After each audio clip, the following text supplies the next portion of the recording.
ਉਹ ਜੀ ਗੱਲ ਹੀ ਛੱਡ ਦਿਓ, ਏਡੀ ਬੇਸ਼ਰਮ ਹਕੂਮਤ ਪੂਰੀ ਦੁਨੀਆ ਤੇ ਕਿਧਰੇ ਨਹੀਂ ਹੋਣੀ। ਇੱਕ ਉਹ ਮੁੰਡੇ ਨੇ ਕਿਸੇ ਕੁੜੀ ਨੂੰ ਛੇੜਿਆ ਤੇ ਨਾਲ ਉਹਦਾ ਦੋਸਤ ਵੀ ਸੀ, ਤੇ ਉਹ ਕੁੜੀ ਨੇ ਅੱਗੋਂ ਉਹਦੇ ਤੇ ਲਾਹਨਤ ਪਾਈ ਤੇ ਉਹਨੇ ਪੁੱਛਿਆ ਇਹ ਕੀ ਆਖਦੀ, ਉਹਨੇ ਆਖਿਆ ਇਹਨੇ ਤੇ ਮੈਨੂੰ 5 ਵਜੇ ਦਾ ਟਾਈਮ ਦਿੱਤਾ ਹੈ। ਇਹ ਹੀ ਗੱਲ ਇਮਰਾਨ ਖਾਨ ਦੀ ਹੈ, ਸਾਰੀ ਦੁਨੀਆ ਲਾਹਨਤ ਵੀ ਪੈਂਦੀ है ਤੇ ਉਹ कदे कोई और बिल आमदा है। अप्रिशिएट करता हूँ सीकर वालों को, हुतम वालों को, और भी काफ़ी गांव हैं, ये खुददार लोग हैं। ये कोई चौधरियों के आखिरी दिहाड़े लगे हुए हैं, जो उनकी मर्जी चल रही है, जो मोहम्मद खान भट्टी और परवेज लाई साहब बैठ के जिस तरह पार्लियामेंटेरियन के साथ सलूक कर रहे हैं। सड़कें बड़ी उखाड़ी हैं और जो मेरे बोर्ड हैं उनके ऊपर अपना नाम लिख लेते हैं या बोर्ड कहीं से रात को गायब करवा देते हैं। और इन्होंने क्या करा? कता कलामी की माफ़ी, मुझे ये बात दोबारा बताएं, आपने यहाँ पर बच्चों के खेलने के लिए ग्राउंड मंजूर करवाया और जब आप उस पर इम्प्लीमेंट काम करना शुरू करने लगे तो उससे पहले ही आपके ख़िलाफ़ रिट कर दी गई कि यहाँ पर ग्राउंड की ज़रूरत नहीं। मैं तो समझता हूँ ये पाकिस्तान की बदकिस्मती है कि पाकिस्तान एक नशई आदमी के हाथ में। अस्सलाम वालेकुम नाज़रीन, मैं हूं आपका मेज़बान कामरान और आप देख रहे हैं सहाफ़त की दुनिया। नाज़रीन, मेरे साथ इस वक्त जो शख्सियत मौजूद है, मैं इस वक्त PP 32 में मौजूद हूं और यहाँ के एक्स MPA मियाँ तारिक महमूद साहब मेरे साथ मौजूद हैं। नाज़रीन, मियाँ तारिक महमूद साहब 1988, अगर मैं इसको सन में, इसको मैं ईयर्स में डिवाइड करूँ तो 35 साल से यहाँ से MPA इलेक्ट होते आ रहे हैं। ये पाकिस्तान मुस्लिम लीग नून की, मुस्लिम लीग नवाज़ की एक बहुत ही मजबूत कैंडिडेट हैं। यहाँ से इनको हराना ऐसे ही है कि जैसे एक पहाड़ को धक्का लगाकर एक शहर से दूसरे शहर में कन्वर्ट कर देना, ये बिल्कुल एक नामुमकिन है। लेकिन 2018 के इलेक्शन में हमने देखा कि मियाँ तारिक महमूद साहब को यहाँ से शिकस्त का सामना करना पड़ता है। अब मियाँ तारिक महमूद साहब से जानते हैं कि ये इस मामले को, इस इलेक्शन को किस तरह से देखते हैं।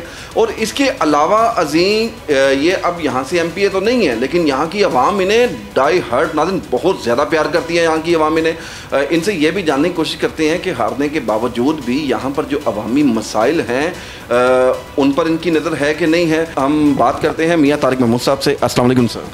शुक्रिया। बिस्मिल्लाहिर्रहमानिर्रहीम। सबसे पहली बात यह है कि ये इलेक्शन नहीं था। अच्छा, इसको फ्री एंड फेयर इलेक्शन बिल्कुल नहीं कहा जाता।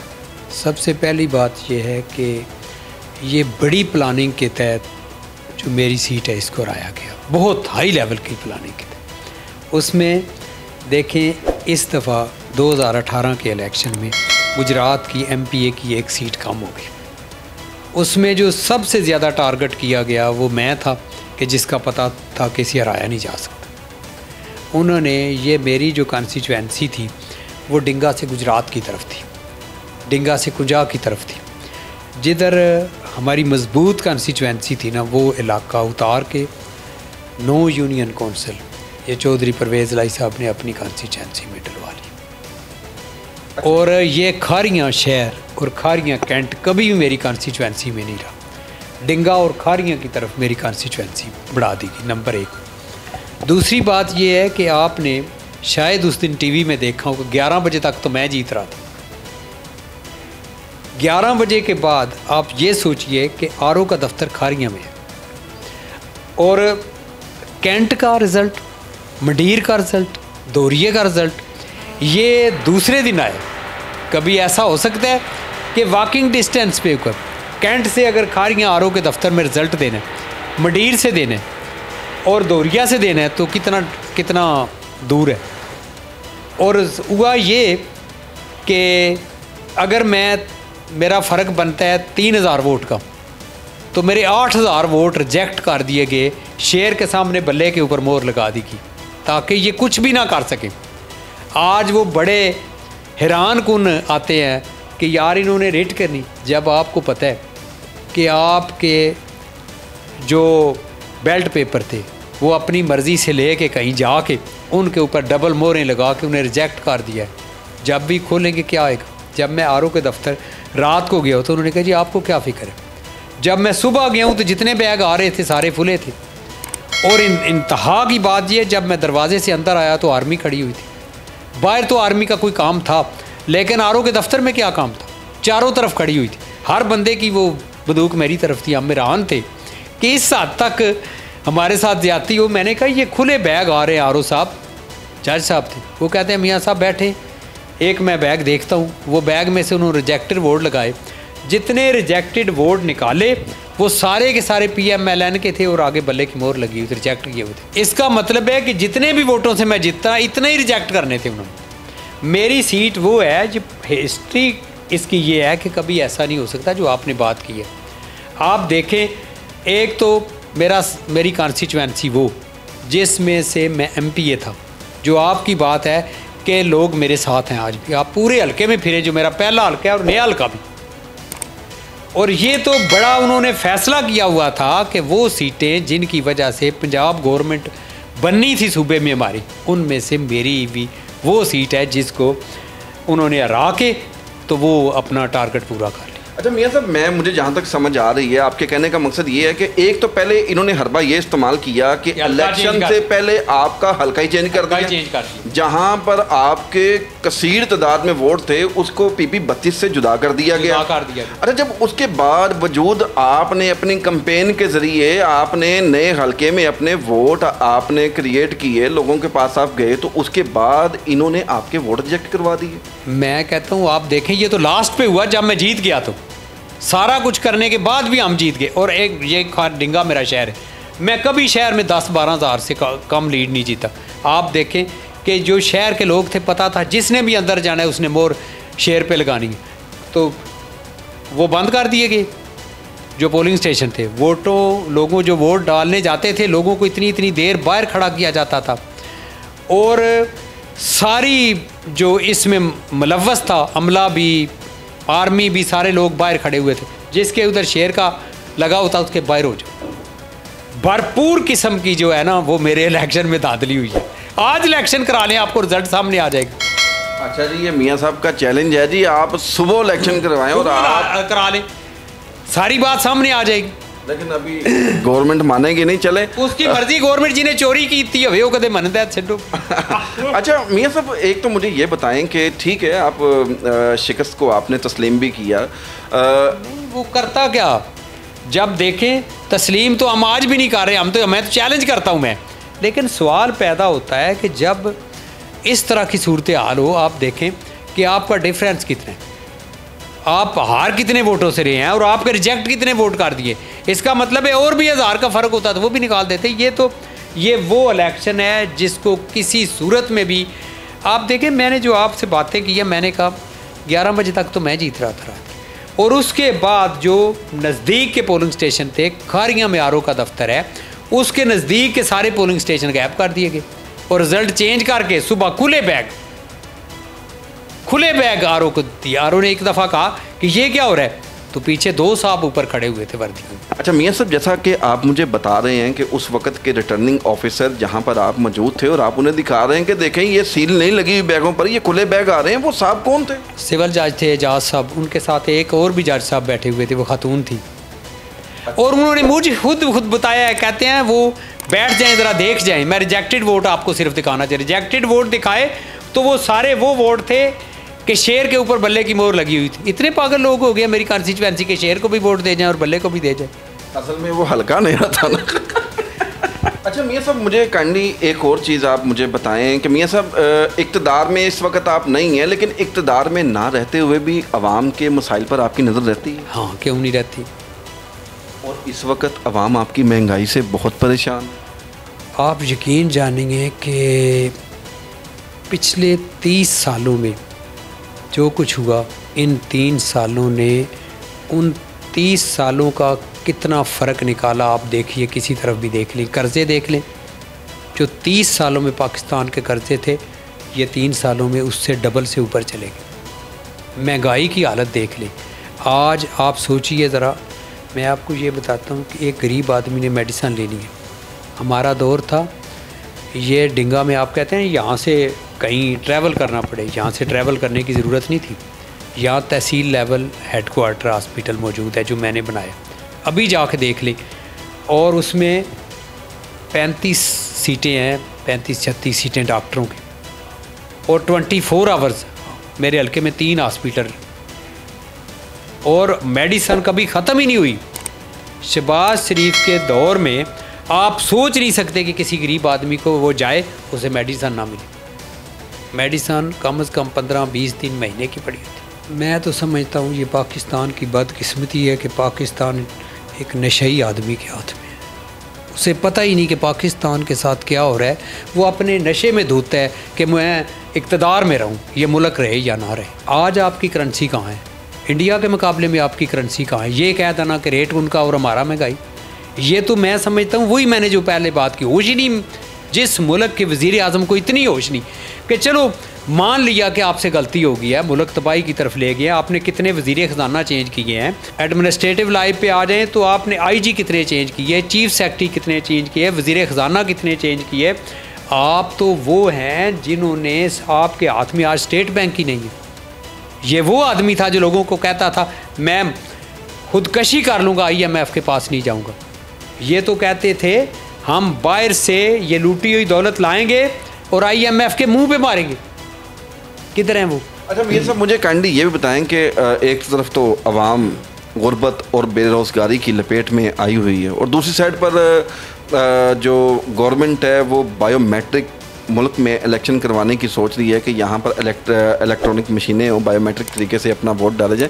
लेकिन आवाम को तो इसके साथ कोई सरोकार नहीं है, आवाम को चाहिए रोटी। लेकिन आप इस बायोमेट्रिक सिस्टम को किस नज़रिए से देखते हैं? मैं आपको सिर्फ ये कहता हूँ कि दुनिया के कितने मुल्कों में ये चल रहा है। ये इतना अच्छा होता तो आज ये पूरी दुनिया में ना होता, नंबर 1। दूसरी बात यह है कि इमरान खान को अपने इक़्तिदार से गर्ज़ है या जो इसको ले कर आए हैं वो अपना एजेंडा पूरा कर रहे हैं। उनका एजेंडा क्या है? हर पाकिस्तानी को ये सोचना पड़ेगा कि ये इमरान खान जो है इसके ज़हन में ये महंगाई का सिर्फ इतना ही बुहार है कि ये कह दे कि दूसरे मुल्कों के साथ उसको मैच करके और लोगों को मुतसल्ली देने की कोशिश करे। ये कौन कर सकता है? एक नशई कर सकता है ना। एक दर्द वाला मुल्क का वज़ीर आज़म तो नहीं कर सकता। क्या आप सोच सकते हैं कि मैं आपसे छोटी सी बात करता हूँ कि कर्ज़ 70 सालों में तो 25,000 अरब हुआ पर पहुँचा, लेकिन 3 साल में 45,000 अरब पर पहुँच गया। ये वापस कर सकते हैं। डॉलर 70 साल में 105 रुपये पर पहुंचा, लेकिन अब 170 रुपये पे पहुंच गया। ये वापस कर सकते हैं। आप सोचिए चीनी 70 साल में 60 रुपये किलो पर पहुंची, लेकिन अब 115-120 से भी ऊपर जा रही है। वापस कर सकते हैं। आप सोचिए जो घी 70 साल में 170 रुपये तक पहुंचा था, वो 3 सालों में 400 रुपये तक पहुंच रहा है। ये वापस कर सकते हैं। आप सोचिए आटा, सोना, कश्मीर 70 सालों में मुतनाज़ा रहा, लेकिन 3 साल में वो भारतीय रियासत बन गया। ये वापस कर सकते हैं। आप सोचिए DAP खाद 3 साल में 3700 रुपये की थी और आज वो 8000 तक पहुंच गई। ये वापस कर सकते हैं। ये इमरान खान साहब से बंदा पूछे कि खुदा के लिए ये पाकिस्तान पुराने हाल पे कर दो, ये कर सकते हैं। जो बिजली का यूनिट 70 साल में 8 रुपये था, जिस वक्त ये बिल बिजली का जला रहे थे, वो आज देखें आज 24-25 रुपये का पहुंच गया और हर हफ्ते बिजली बढ़ रही है। आप देखिए गैस का जो बिल 70 साल में 300 तक पहुंचा था, वो अब 2000 तक पहुंच गया। आप देखिए जो पेट्रोल 70 साल में 80 रुपये तक पहुंचा था, वो 3 सालों में 144 रुपये 30 पैसे, डीजल 142 रुपये 20 पैसे। जो गाड़ी 70 साल में 7 लाख तक पहुंची थी, वो 3 सालों में 12 लाख तक पहुंची। जो मोटरसाइकिल 70 साल में 95,000 की थी, वो आज 1,50,000 की होगी। शुगर की दवाई देख लें, आप किसी चीज़ को देख लें, आज बहुत बुरे हालात हैं। इन हालात में लोग पिस रहे हैं। मैं अगर 30-32 साल या जितना अरसा भी MP रहा हूँ, कोई मज़लूम खातून, कोई मज़लूम बंदा, मैं सुबह 8 बजे अपने दफ्तर में बैठता हूँ, आज भी मैं लोगों के लिए हूँ, वो आके बताए ना कि मेरे साथ ये जुल्म हुआ है, तो मैं जुल्म के ख़िलाफ़ आज भी खड़ा हूँ। उसको हर चीज़ मिलती थी। अगर किसी पुलिस मुलाजम ने, रेवेन्यू वाले ने के ख़िलाफ़ शिकायत आई है, मैंने नहीं किसी को छोड़ा। यहाँ एक रिट थी। आज आप देखिए MPMN, आज देखें गवर्नमेंट कहाँ है। ये जो भी सूरत हाल है आपके सामने है। अब तो कोई पूछने वाला ही नहीं, जो मर्ज़ी किसी की करे। अब तो वो सरकारी मुलाजम कहते हैं हमने जो तनख्वाह के ऊपर काम नहीं करना, सारा दिन जो हमने काम करना है, इसमें हमने पीछे अपना माल शुरू किया हुआ है। ये तो इतने बुरे हालात हो गए। ये करप्शन ख़त्म करने आया था या घर घर में करप्शन शुरू कराने आया है? मैं तो ये आपसे कहता हूँ। अच्छा, आपके कहने का मकसद ये है कि थानों का निज़ाम भी यहाँ पर बदतरीन किस्म का हो गया। तोबा तोबा तोबा तोबा। मैं कहता हूँ कोई बंदा सोच नहीं सकता कि किसी जगह से भी उसे इंसाफ मिले, उस बेचारे गरीब आदमी का पर्चा दर्ज हो जाए, किसी गरीब आदमी को कोई देखने वाला हो।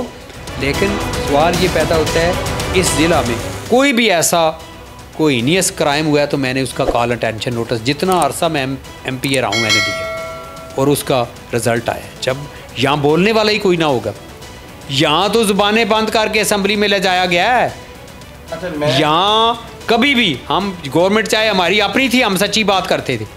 अब किसी की क्या ज़रूरत है बस सच्ची बात करें।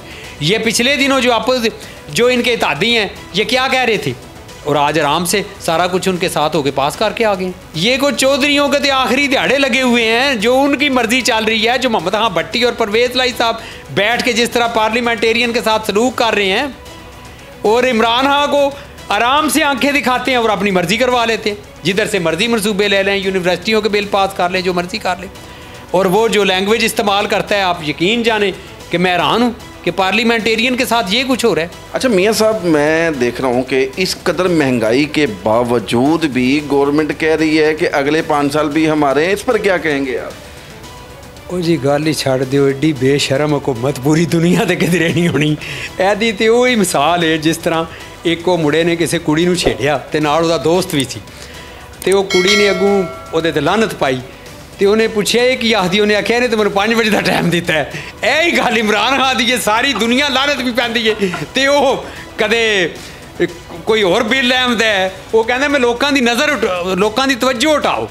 वो चाहे कोई लांग मार्च करवा के हटाए कुछ होर हटाए, लेकिन जेड़ा भुक्खा है, जेड़ा गरीब है, जिहदे बच्चे भुक्खे ने, जिहदी माँ बीमार है उन्होंने मेडिसन नहीं मिल रही, जिहदी बीवी का डिलीवरी केस है उहदे कोल पैसे नहीं हैं, वो की करेगा? अच्छा मियाँ साहब चलें, आखिर में अपने जो हलके की आवाम हैं जो परेशान हैं और वो भी लोग, मैंने लास्ट टाइम एक प्रोग्राम किया आपके हलका में ही सिकर वाली में, वहाँ पर जो ओवरसीज़ पाकिस्तानियों ने और रिहायशियों ने अपनी मदद आपके तहत वहाँ पर तरक्याती काम किए, उनके लिए क्या कहेंगे? और इसके अलावा जो लोग नहीं काम करवा पा रहे, जिनके काम नहीं हो रहे, परेशान हैं, अस्पतालों में जाते हैं, थानों में जाते हैं, बहुत सी मुश्किलात का सामना करना पड़ता है, उनके लिए क्या मैसेज?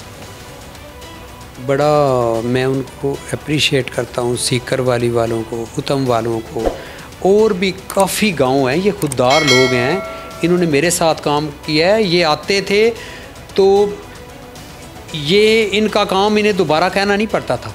आज वो है कि वो डेरे बन गए हैं जिनके ऊपर वो जाना पसंद ही नहीं करते, और इसलिए उन्होंने ये फ़ैसला किया है। लोग पहले चक्कर लगाते रहे हैं, उसके बाद वो अपने पैसे इकट्ठे करते हैं, अपना काम करते हैं। ये हर गांव में काम शुरू है। मैं उन्हें खराज तहसीन पेश करता हूँ। खुददार कौमें इसी तरह होती हैं। 2018 से पहले किस तरह मुल्क चल रहा था? यहाँ ट्रेन चल रही थी, यहाँ बसें नहीं आ रही थी, रोड बन रहे थे, कितने मोटरवे बने, कितने हॉस्पिटल बने, क्या नहीं। मेरी अपनी कॉन्स्टिट्यूएंसी में देख लें, हर हफ्ते बाद मैं एक इफ्तिताह करने जाता था। आज ये 5 मरले का स्कूल नहीं बना सकते। आज के एक नया स्कूल बना के दिखा दें। हमने तो एक मुरब्बे में कॉलेज बनाए हुए हैं। आप पूरी कॉन्स्टिट्यूएंसी में एजुकेशन और हेल्थ लोगों का हक बनता है कि पंजाब गवर्नमेंट उनको दे, लेकिन ये हुकूमत नाकाम हो गई है। ये तो लोगों की जेबों से पैसे निकाल रही है, मुल्क के कर्जे दूने हो गए, मुल्क में महंगाई बढ़ गई। अच्छा मियाँ साहब, मैं अगर जो काम आपने यहाँ पर करवाए तरक्की आती, जिस तरह आपने बताया कि आपने अस्पताल बनाया और भी दीगर स्कूल भी आपने यहाँ पर बनवाए होंगे, मौजूदा गवर्नमेंट ने इस 3 साल के दौरानिए में यहाँ पर आपके अलावा कोई काम करवाया? यहाँ पर आपकी सड़कें बड़ी उखाड़ी हैं और जो मेरे बोर्ड हैं उनके ऊपर अपना नाम लिख लेते हैं, या बोर्ड कहीं से रात को गायब करवा देते हैं। और इन्होंने क्या कर, जो लोग आज काम कर रहे हैं वो अपना काम करें। मैं आऊँगा, मैं अपना काम वहाँ से स्टार्ट करूँगा।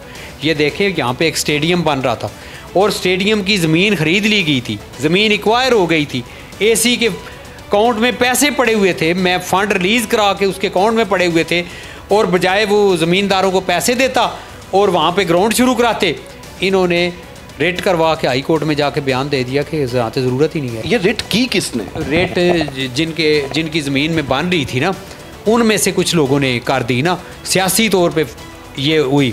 अब रेटें लोग करते रहते हैं, जहाँ पे कोई इस तरह की ज़मीन एक्वायर होती है करते हैं लोग, कोई फ़र्क नहीं पड़ता। लेकिन अब फैसला गवर्नमेंट ने करना होता है कि क्या ये मनसूबा हमारा एक तरफ ये, और दूसरी तरफ कितना इम्पॉर्टेंट है कि इतना बड़ा शहर है, इस पूरे इलाके में एक स्टेडियम ही नहीं है, और 5 साल की मेहनत, ढिंगा और खारियाँ दोनों में यही हुआ है। वो जो रेट पड़ी रहती चलती रहती, इन्होंने नहीं बनाना, पैसे इन्होंने वापस कर दिए, फंड बजाय उनको देने के जो फंड थे वो गवर्नमेंट को वापस कर दिए एसी ने। लेकिन इसके बावजूद वो रेट चल रही थी, उसमें असिस्टेंट कमिश्नर ने अपना बयान दाखिल कर दिया एमपीए और एमएनए के कहने के ऊपर कि यहाँ स्टेडियम की ज़रूरत नहीं है, और स्पोर्ट्स डिपार्टमेंट ने ये स्कीम जो है वो ख़त्म कर दी है। उसके ऊपर आर्डर हो गया। आप देखें, वो हाई कोर्ट का आर्डर, अगर हाई कोर्ट से ये आर्डर ना होता तो चाहे ये 10 साल केस चलता, वहाँ पे स्टेडियम ही बनना था। जो शेड्यूल 4 हो जाए उसको फिर वापस इस तरह नहीं किया जा सकता। ये तो बड़ी प्लानिंग से इस इलाके के साथ ज़्यादतियाँ हो रही हैं। यहाँ तो लोगों के साथ वो जुल्म हुआ है, आप यकीन जानिए कि लोगों का इसका बदला लेना चाहिए। ख़वातीन के लिए उसमें थी स्टेडियम, मेल के लिए थी, बच्चों के लिए थी, घोड़ों के लिए थी, हर किस्म की 12 एकड़ ज़मीन हमने एक्वायर करके मेन रोड के ऊपर। ये काम कभी कभी होते हैं। वो 5 साल की मेरी मेहनत थी। आज तुझे 5 मरले का एक स्कूल नहीं दे सकती। एक प्रोजेक्ट नया बता दे, मैं गवर्नमेंट को भी चैलेंज करता हूँ, अपने इलाके में भी चैलेंज करता हूँ कि ये एक नया मनसूबा बता दे जो इन्होंने बनाया हो, जिससे मुल्क को फ़ायदा हो। एक काम बता दे, कोई एक स्कीम इमरान खान साहब बता दें, फेडरल गवर्नमेंट बता दे, प्रोविंशियल गवर्नमेंट बता दे कि जिससे आम आदमी की ज़िंदगी में कोई बेहतरी आई हो। मैंने इतना अरसा इस खुददार लोगों की ज़िला गुजरात में खिदमत की है। मैं सलाम पेश करता हूँ उन्हें बजाय इन लोगों के डेरों के ऊपर जाने से सख्त नफ़रत की है और अपनी जेब से पैसे लगाने शुरू कर दिए हैं, सड़कें रास्ते बनाने शुरू कर दिए हैं। दूसरी बात यह है कि मैं उनके लिए हर किस्म की जंग लड़ने के लिए तैयार हूँ। मैं उनके साथ खड़ा हूँ। जहाँ इंसाफ नहीं होगा वहाँ भी पहुँचूँगा। जो भी उनका काम होगा, जो जायज़ काम है उनके करूँगा। गरीबों का हमदर्द हूँ मैं। इसलिए नहीं सियासत करता, इसलिए नहीं मैं एमपीए कि मुझे प्रोटोकॉल मुझे, मैं जब एमपीए हूँ तब भी लोगों का खिदमतगार हूँ। और मैं जिस शहबाज शरीफ को इसलिए पसंद करता हूँ कि वो कहता है मैं खादमे अल्लाह हूँ, तो मुझे तो लोगों के काम करने हैं। इस इलाके में बेहतरी चाहिए, एजुकेशन चाहिए, हेल्थ चाहिए, लोगों को इंसाफ चाहिए, लोगों को रोड नेटवर्क चाहिए। आप देखें आज अल्लाह ताला का फजल व करम है कि लोग हमारे जो बनाए हुए मंसूबे हैं उनके ऊपर जाके देखते हैं तो खुश होते हैं। इस कॉन्स्टिट्यूएंसी में जिस इज़्ज़त से, खुददारी से लोगों ने डेवलपमेंट देखी है, लोगों ने हेल्थ के काम देखे हैं, लोगों की आज बच्चियाँ बच्चे एजुकेशन अच्छे तरीके से हासिल करके डॉक्टर बने हैं, बड़े बड़े ओहदों पे चले गए हैं, तो वो अपनी जगह पे खड़े हैं। लेकिन हम इंशाअल्लाह ताला ये दूर नहीं, ये अंधेरी रात ख़त्म होने वाली है, ये ख़त्म होगी। और मैं मैसेज देता हूँ कि इंशाअल्लाह ताला वो वक़्त आएगा जिस तरह हमने तरक्याती काम शुरू किए हुए थे। जिस जगह पे आप देखें डिंगा गुजरात रोड बन रही थी, 2018 में हमारी हुकूमत गई, एक दिन भी काम शुरू नहीं हुआ। उसी तरह ये डिंगा का रिंग रोड मंजूर था, उसी तरह ही ये डिंगा लाला मूसा रोड कारपेटिंग मंजूर थी, डिंगा खारियाँ रोड कारपेटिंग मंजूर थी। हमारा तो एक साल हमें और मिल जाता तो यहाँ तो सवाल ही पैदा नहीं होता कि आप इस तरह आते। आज तो यहाँ ये लवारस किस्म का काम चल रहा है कि यहाँ कोई पूछने वाला ही नहीं है, बल्कि यहाँ तो गुजरात में 1 मैन शो चल रहा है। ये चौधरीयों ने अपनी मर्ज़ी की हुई है, वो तो इन लोगों को तो लिफ्ट ही नहीं करते, ना हुकूमत कराती है ना कोई और कराते। इनकी क्या हैसियत है? ये तो सिर्फ़ और सिर्फ बड़ी मिन्नतें करके उनसे कोई काम ले ले या इनकी कोई सुन ले। हम तो अल्लाह ताला का फ़र्ज़ है कि इस सूबे में मैं खड़ा होकर बात करता था तो मेरी बात पूरा सूबा सुनता था। मैंने लोगों की आवाज़ हर उस फोरम पे उठाई है जिस फोरम पे मुझे उठानी चाहिए। मैं 3 साल एशिया रीजन का रिप्रेजेंटेटिव रहा हूँ और पाकिस्तान की नुमाइंदगी करता रहा हूँ। अल्लाह का शुक्र है जो कुछ मैंने देखा कम लोगों ने देखा है। हमें अपनी कौम को बहुत आगे लेके जाना है। हमने पाकिस्तान को मियाँ नवाज़ शरीफ की क़यादत में, शहबाज शरीफ की क़यादत में हमने पाकिस्तान को एक खुददार पाकिस्तान बनाया, पाकिस्तान को एटमी ताकत बनाया, पाकिस्तान को मोटरवे दिए। पाकिस्तान में जब हम आए 2013 के इलेक्शन में, यहाँ बिजली की क्या सूरत हाल थी आप देखिए। आज तो चूल्हे बंद हो गए हैं, गैस नहीं मिल रही, बिजली की लोड शेडिंग हो रही है। आज तो गैस इतनी महंगी है कि गरीब आदमी क्या करेगा। गरीब आदमी आज तो पिस गया है। इन्होंने तो सिर्फ पूरे मुल्क में अवाम को जलील करने के अलावा कुछ नहीं दिया। नाज़रीन, ये थे हमारे साथ मियाँ तारिक महमूद साहब, MPA PP 32 डिंगा से। नाज़रीन, इनका कहना भी यही है कि ये भी नाराज़ हैं इस वक्त गवर्नमेंट के इक़दामात से। और यहाँ पर जो सड़कों की हालत, मैंने आपको बताया कि मुझे यहाँ पर आने में बहुत परेशानी हुई। और नाज़रीन, के साथ साथ एक और मियाँ तारिक साहब ने एक बात मुझे बताई कि यहाँ पर इन्होंने रिंग रोड तक मंजूर करवा दिया हुआ था, और यहाँ पर इन्होंने सड़कें सिर्फ मंजूर नहीं करवाई बल्कि उनके फंड भी इन्होंने प्रोविंशियल हाईवे के अकाउंट में ट्रांसफ़र करवा शुरू थे, पता हो गए थे काम शुरू थे 4-4, 5-5 किलो। ये डिंगा से मटुआ वाला तक रोड बनी हुई है, उधर ही खड़े रुक गया। 8 किलोमीटर तकरीबन इन्होंने सड़क बना भी दी। अब वो काम आगे जारी क्यों नहीं हुए? जारी ना होने का पर्पस के वजह क्या है कि इन्होंने उन कामों को पाया तक बिल तक क्यों नहीं पहुँचाया? फंडेड स्कीमें थी, फुल फंडेड स्कीमें थी, और ये नहीं थे कि उनका क्वार्टर फंड थे या 10% फंड थे, फुल फंडेड स्कीमें बंद हो गई हैं। नाज़रीन, उसकी वजह क्या है? उसकी रीज़न सिर्फ एक ही है। अगर आप उस मंसूबे को शुरू करवा कर उसको पाया तक मिल तक पहुंचाते हैं तो वहाँ पर आपको उसका बोर्ड लगाना पड़ेगा, उसका क्रेडिट देना पड़ेगा। वो क्रेडिट जाएगा पाकिस्तान मुस्लिम लीग नून के पास। जाहिर सी बात है, उस बोर्ड पर MPA मियाँ तारिक साहब, महमूद साहब का नाम लिखा जाएगा वहाँ पर, जिसकी वजह से ये स्कीमें आगे पाया तक मिल तक नहीं पहुँचाई जा रही। नाज़रीन, ये थे मियाँ तारिक महमूद साहब। अगर आपको मियाँ तारिक महमूद साहब की बातों से अगर आप इत्तफाक करते हैं, नीचे कमेंट बॉक्स में कमेंट्स करें, हमारे प्रोग्राम को लाइक करें। इसी के साथ अपने मेज़बान कामरान चौधरी को इजाज़त दें। अल्लाह हाफ़िज़।